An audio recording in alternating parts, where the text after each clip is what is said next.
Now more than ever before, our relationships are being tested. The way we work, the way we live, the way we operate, it's all changing, and it causes strain in both personal and professional relationships. Does it also put a strain on your relationship with success? That's what we're going to explore today on this episode of Rise and Be Rich.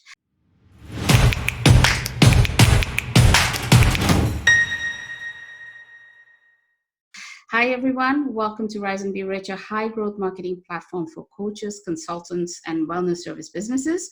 Today, we are joined by relationship healer and mentor, Sandy Hounsell, who is also part of our high growth marketing community. Sandy's specialty is turning pain into power. And recently, she has just launched a special offer, a program called 3 Steps to Soulful Love Relationships. And she sent me the overview of this programs, and there were quite a few things that jumped out at me, and I really wanted to discuss those. A few of those points that you've shared in that overview, Sandy, are so interesting. So let's talk about the program. Let's talk about those things, and let's talk about relationship with success. Welcome, Sandy. Thank you. It's nice to be here. Thanks, Farhana. All right. So we all want success in different areas in our life right now. So some in personal relationships, of course, but also business relationships, creating, successful relationships professionally. We are all working remotely, but ultimately we want a successful result. We want to be supported. We want to attract the right people in our lives, and we don't want to waste time and energy in wrong relationships or wrong projects, which is happening a lot. A lot of relationships are falling away. So tell me a little bit about what is a soulful relationship and how does it help us bring in what we want in our lives? Well, soulful relationships for me, and what I teach and help people with, is to be able to love openly from our heart and our soul. And it's being able to love who we are fundamentally, unconditionally. So it's about, fundamentally, it's underpinned by loving ourselves so that we can then accept other people totally for who they are and love them unconditionally. And it's about not having our wounds, our hurts, and our baggage from our past interfering with that on a subconscious level or even on a conscious level. So it's really being expressive of our true self. And when we're really healthy in that sense, then boundaries come naturally. People that don't fit into our lives, we intuitively understand that they're not right for us, but there's no judgment or blame around that. We just choose not to be with them. So it's a really healthy way of thinking, being, feeling, and loving. Yeah, it's very interesting, as I was telling you before we got on the recording, that these last few months, it almost feels like as so many of us are stepping into these new roles or new ways of, expressing ourselves, some of the old relationships are going to fade away. And it's part of, I think it's part of are moving forward. But one of the things that I really have to focus on as we are growing our business, we're changing many things, there are decisions in our lives, we've changed a lot of decisions over the last few months, and that is accepting where we are right now instead of looking back into the past or looking forward into the future. So there is a section in your program where you talk about accepting the real you. Why is it so difficult for so many of us to accept, to see the real us, to accept it? And then at this time, why is this such an important thing for us to work with? Well, accepting the real you is difficult for people because we have so much that we're conditioned to believe about ourselves as we're growing up. And we can get programmed from, even just in the womb. Mm. And so depending on our environment, what we're growing up in, how our parents display love, what they teach us about love, what they teach us about loving of ourselves, which sadly is missing in so many cases, that we grow up not liking who we are. We grow up afraid of who we are. And if we really sat down and thought about it, we're quite negative about ourselves.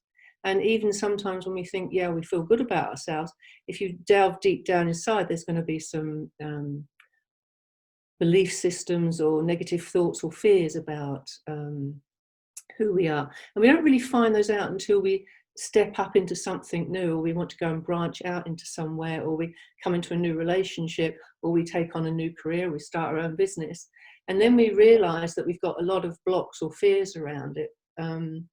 through procrastination, not getting things done, not being organized, or getting into a love relationship where there's maybe a lot of irritation or arguments, or the person doesn't quite work out the way I thought they were going to work out. And depending on what we've been taught to believe about ourselves and how growing up has then distorted those beliefs even more through our own personal experiences, that determines how we think and act, and fundamentally how we react to people and how we react to life. And so we're not consciously in control of any of that. Most of it's all unconscious. And when I'm working with people that have real relationship issues, or just really can't find the right person, or and they're also wanting to make massive changes in their life, like stepping out of corporate and running their own business, it all comes back to, majority of it comes back to what they were taught when they were children, what kind of upbringing they had, if they suffered a lot of abuse or emotional abuse, physical abuse, or if their parents were on drugs a lot of the time, or there's a lot of arguing, a lot of punishing in the family, or even children that grew up with parents that had successful jobs but were left alone a lot, neglected a lot. There's all that has an effect on who we believe ourselves to be. And when we're suffering those kind of hurts as children, we sort of separate from our core being. And that's what I call about the soulful self. That's our true self, our core self. And then we sort of scatter out like a little jigsaw puzzle, and those little spaces can get wider and wider depending on what experiences we have. Like where there's depression or anxiety, those gaps can be really wide. So we lose connection with ourselves. We're not connected to who we are. And so we need to heal all of that wounding and baggage, which is absolutely, totally possible. We don't have to have any of that. And then as though we heal that, then the real self comes out. We sort of help people emerge as to who they truly are. And then, as I say, because we're coming from this place of self, which is, and I do believe the self is a totally loving being, then we naturally do everything from a loving perspective. So there isn't this judgment or this blame. It's just total acceptance of, that was my life as a child. Okay, I'm going to own all of that. I'm now going to heal all of this around myself and transform and bring my real self out and just totally accept myself for who I am. And as we learn to love ourselves, then we uncover all these amazing abilities and beautiful aspects about ourselves we never even knew existed. And then our dreams can then become reality. And we magnetize the right people into our lives, whether it's a love relationship or a business partner. Then we naturally attract those right people into us that are worthy of our time and attention. Yeah. And COVID, in a way, has given many of us a wonderful ability to have all that time to ourselves and really think about our lives and who we are. And is this really right for me? Is this really how I want to live my life from now on? And of course, it's caused a lot of disruptions, because people living together may have realised that, actually, I don't really like being in this relationship, or they might not even like each other. They've been so busy, they haven't had time to form a relationship. And because we do get busy, then we're not attending to self, we're not attending to our beliefs, our feelings, and we shy away from what we truly feel. We keep burying it because we get so busy. And COVID has given people time, which is why there is this big disruption going on within people, within themselves. Yeah. And it's causing a lot of what's classed as mental anxiety. To me, it's the emotional pain that's surfacing that is giving us time to really be present with ourselves. And a lot of the time we don't like that. We don't want to be present with ourselves. We would rather be busy, so we're not attending to what's really going on our inner world. Yeah, it's really interesting, because one of the things I've always, I realized that getting into business was actually my spiritual path. It's a spiritual journey, because it really challenged everything that I've grown up with, of so many blocks. And then the lesson I learned, one of my mentors told me, that's the way you do one thing is the way you do everything. And I realized that I was recreating all these relationships and all of these situations, that my reality at every level, I was recreating it based on how I had grown up, what my subconscious triggers were.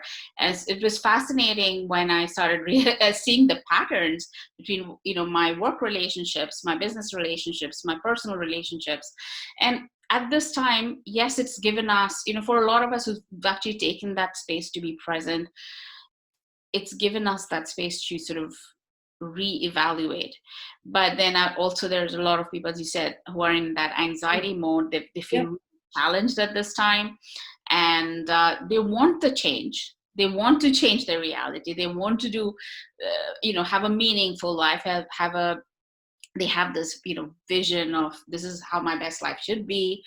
They have a vision of their purposeful work, financial independence. So different people want these different things, but they're challenged. So they're kind of going, I've got this time, but I'm feeling challenged and I'm feeling anxious. So in your in the overview that you sent me, you talked about calling in your ideal from the cosmic shopping list. Um, so can you talk a little bit about that? Because I think one of the things is that people really want change, but they don't know where to start bringing what they really want to pull that into their reality. So could you talk a little bit about the cosmic shopping list, and how do you start working with pulling that into your reality? Well, if we heal all of the inner blocks, and we just call them blocks for now, and we become more aware of who we are, so we step into our true self, then we get really clear about what we truly want. Now, we can all sit here and say, I want to be happy. I want to be in a loving relationship. I want to be loved. But what does that really mean? If we don't know how that feels towards ourselves, yes, we can still be in love with someone and we can still be loved by someone. But if we want that ultimate expression of love, that ultimate deep soulful connection, and life is all about connection, and I think over centuries there hasn't been this deep connection, and I think a lot of that awareness, people are looking for a much more meaningful life, a much more meaningful connection, and I think COVID has really brought people's minds into that question. I will get to your question. So they're looking for a lot more than just getting up every morning, going to work, coming home, doing this, and just living on this treadmill of life. And that's what we've been doing. That's what we're taught to do. And it goes against who we are as human beings in that sense, because we're not given that space to really express ourselves. So this whole purpose of healing all of this inner world, so that we don't have this subconscious self-sabotaging pattern going on in life, which we do live through, like you explained very clearly how it's affected you. So then we become really clear. And I can still sit here and say, I want to be happy and I want to love someone, I want someone to love me. But if we're not really clear about who we are, we're only giving that maybe 20, 30% of our own presence of self. So if I'm really crystal clear, and I've still got a few things to heal, but I'm really happy with who I am. I actually love who I am. I'm so excited about my life, and I wake up with that feeling every day, then that person that I'm with, I'm giving 95% of my presence. I'm not giving myself to them to become them, but I'm more present with them. I'm more present with myself. So my relationship will spark off more. There'll be more passion, there'll be more fun, there'll be more joy, there'll be more meaning in my life. I'll feel more connected to me, so more connected to other people. So the cosmic, to answer your question finally, is when we're really crystal clear and we put that out into there's a process that we go through to actually really define that to the nth degree as to how much level people want to go down to. Then the universe, the way the law of attraction says that you're really clear on this. So I now know exactly what you want. And because I'm really present and excited about it, and I believe it to be true and I can feel it happening, I'm making it happen. But it's this difference between wishing or thinking, yeah, that's what I would like, and then being really from the heart, that's what I want, and being present with it. So I'm part of that request. I'm part of that word that I'm putting down that comes from the real me, not my hurt me or my false sense of self. So it has this whole clarity around it. It's more pristine because it's of my truth. That's what makes it clear and crystal clear, because it's coming from my truth. And I suppose that being more present with that would also help you move through fear, because fear for most part is illogical in many ways. It is something that is subconscious, but you can't quite figure out, hey, this is my particular fear, because the cause could be something else altogether. So I see a lot of people doing this. I get very clear, but then I go into fear, and I get very clear, and I go, and they're having this yo-yo movement at this time. So how do you work through that fear? Just stay more present with this, or what? No, it's actually transforming that fear. That's what I do with the work that I do, is to, I mean, I'm lucky that I've got this gift. I can actually see where all those fears have come from, and what the emotions are that relate around that, and what the belief systems are that have grown from that fear, from that experience. So that's the work that I do via the person's soul and my soul, where in the healing environment, that's where I connect and then transform those fears. And Yeah. just the soul just has this beautiful way of just magically transforming them into a non-fear, and it's taking the emotional charge out of the physical body, out of the emotions of what that fear caused in the first place. So if it's a minor fear, it might be like a little spark, but if it was a traumatic event, it'd be like a heavier charge. So we're taking all of that emotional electrical type charge out of the body, and so the body heals as well, gets healthier, but the belief systems around it, the fear, that emotional energy of the fear is gone too. So Yeah. that's why when we're doing this, Yeah. it's because we're still not attaching to what's really going on and driving all of our patterns, all of our thinking, all of our reactions to life. We're not in control. Yeah. We're not present. Yeah. Actually, I was just looking at some of the questions that had come in, but I posted that we would be speaking about relationships, but what you said about the emotional level of that fear. Once that dissipates, it's so much easier to work with and through it, and then move forward. Yes. And one of the things that I think, I'm not sure who asked this question, I have to go and check, but what are some of the practices that you are doing as a, you've been in this coaching world, you've been working with so many people, but what are some of your personal strategies to kind of stay focused on your goals, to stay on purpose, and to build stronger relationships? What are some of your the practice that you do? Number one is silence. So I look for silence. I will meditate. I'll go inward and just go into a very silent space. That's really the underpinning of all of my life, if you like, is to seek that silence, to go within and to connect into my soul each day and just sit in the presence of that soul, that energy. And then if I've got questions, I'll ask questions. If I'm wanting answers, I'll seek answers to things that I need. But it's really, at first, when I was doing this and I was learning all about this through the dark parts of my life, and then I was coming out and finding myself and falling in love with who I was, it was a daily practice of being just very aware of what I'm thinking, what I'm feeling, how I'm reacting, how I'm letting outside influences affect me. And the more I did that, and the more healing I did around it, and then the more practice of the meditation and just being present with myself, or journaling is another good one. Yeah. Then you start to do all those things naturally. Yeah. You're just naturally aware, you're just naturally of what you're thinking, you're very quick to catch on a little feeling that might run through your body, or thought that scoots at the back of your mind. Oh, I'll grab that one, or I'll grab that feeling. You become so much more aware and present with yourself that nothing phases you.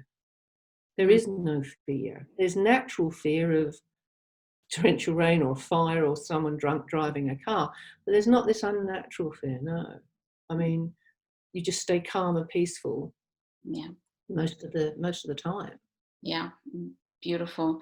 And one of the things that I do on a daily basis, along with the journaling and the spending time meditating, is actually celebrating myself. And this is something that I hadn't done for years, and then I realized I really gotta celebrate. Yeah, I did too. I just went out and bought a bundle of clothes, so I celebrated too a few weeks ago. I thought, no, I haven't done this for ages. I'm only out and be a bit frivolous, and but the thought that's just come through on that last question is, Yeah. the answer to all of this is so simple. Getting there is still in my mind simple, because I found a way of doing it to help make it simple for people. It's just being ourselves. And I know that sounds sort of cliche, but just being in love with who we are. And once we're into that feeling, then all these things just happen naturally. We don't actually have to work hard at it. We don't have to force ourselves to try and feel good or try and feel calm. It's just naturally there. We're just so in our own presence. It's our natural way of being. Yeah, no, absolutely. And, and if this is a group of entrepreneurs, I can tell you that my business wouldn't be where it is if I didn't have these meaningful relationships with people. And you can only have a meaningful relationship with others if you have a meaningful relationship with yourself. So I think really what you said toward, at the end, it is simple. It is difficult to get there, but because we have all these subconscious thoughts, but it is a simple process. So Sandy, I could go on, we chat for hours. When we get on a call, we chat for hours. So I'm going to catch you again on another call, but thank you so much for joining me today. I'm really it's been a pleasure. Time Thank you. to share your amazing work. So check out Sandy's work at www.sandyhounsell with a double L.com. And if you want information about Sandy's courses, especially the one that she's doing right now, just contact her on LinkedIn or Facebook. In fact, her Facebook profile has a lot of the links. I was just looking through it today. So go and check that out, and then just let her know, just contact her and just let her know that you heard it here on this program, so that she can share what are the specials that you have, Sandy. You can do that. And so that's awesome. So please go and check that out. And also connect with our team here if you need to join our inner circle, get high growth marketing trainings and strategies for free. And to hear our expert and network with them, join us at www.ahanalara.com. That's AHANALARA.com/niche masterclass. So this is a 3-part freebie that we are giving out on this link. So grab those, because that can help you jumpstart revenues for your business. So we created that just after COVID. So you should be able to download those freebies there. And of course, you come into the inner circle and you can connect with Sandy there as well. So that's all for today. We'll check back with you on another episode. Stay focused, stay committed, stay happy, and I will see you back right here on Rise and Be Rich.